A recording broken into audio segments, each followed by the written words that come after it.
নবম pay scale আজকের সর্বশেষ আপডেট। বেতন কত বাড়বে? সরকারি কর্মচারীদের বড় খবর। আসসালামু আলাইকুম প্রিয় দর্শকবৃন্দ, আশা করি মহান আল্লাহর রহমতে আপনারা সবাই ভালো আছেন।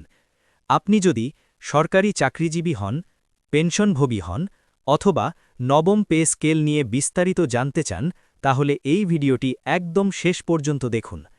ভিডিও শুরু করার আগে ছোট্ট একটি অনুরোধ, যারা এখনও আমাদের চ্যানেলটি সাবস্ক্রাইব করেননি তারা এখনই সাবস্ক্রাইব করুন এবং পাশের বেল আইকনে ক্লিক করে অল নোটিফিকেশন অন করে রাখুন, কারণ সরকারি চাকরি ও বেতন সংক্রান্ত প্রতিদিনের আপডেট আমরা সবার আগে দিয়ে থাকি।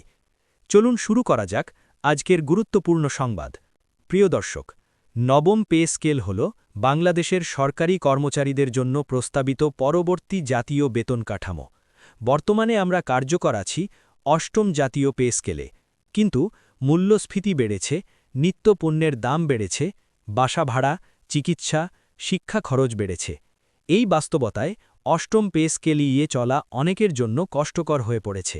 এই কারণেই নবম পে স্কেল এখন সময়ের সবচেয়ে আলোচিত ইস্যু। আজকের সর্বশেষ আপডেট, বিস্তারিত সংবাদ বিশ্লেষণ।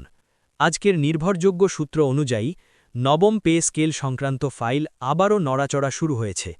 অর্থ মন্ত্রণালয়ের ভেতরে নতুন করে আলোচনা চলছে। বিভিন্ন স্তরের কর্মচারীদের দাবি পুনরায় পর্যালোচনা করা হচ্ছে। বিশেষ করে নিম্ন গ্রেডের কর্মচারীদের, মাঠ পর্যায়ের কর্মকর্তা-কর্মচারীদের, শিক্ষা ও স্বাস্থ্য খাতের কর্মীদের বেতন বৈষম্য কমানোর বিষয়ে জোর দেওয়া হচ্ছে। এখন আসি সবচেয়ে গুরুত্বপূর্ণ অংশে।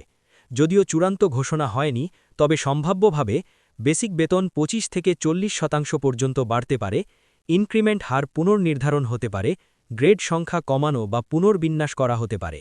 সম্ভাব্য সুবিধা: জুনিয়র কর্মচারীরা বেশি উপকৃত হবেন, পদোন্নতির জটিলতা কিছুটা কমবে, বেতন কাঠামো হবে বাস্তবসম্মত। সারা দেশের সরকারি কর্মচারীদের সঙ্গে কথা বলে জানা গেছে, বর্তমান বেতনে পরিবার চালানো কঠিন। ভাতাগুলো বাস্তবতার সঙ্গে সামঞ্জস্যপূর্ণ নয়। নবম পে স্কেল দ্রুত কার্যকর করা দরকার। বিশেষ করে অবসরপ্রাপ্ত কর্মচারীরা বলছেন, পেনশন কাঠামো নবম পে স্কেল অনুযায়ী আপডেট হওয়া জরুরি। সরকারের দিক থেকেও কিছু বাস্তব চ্যালেঞ্জ রয়েছে: বাজেটের চাপ, বৈদেশিক মুদ্রার রিজার্ভ, উন্নয়ন খাতে ব্যয়।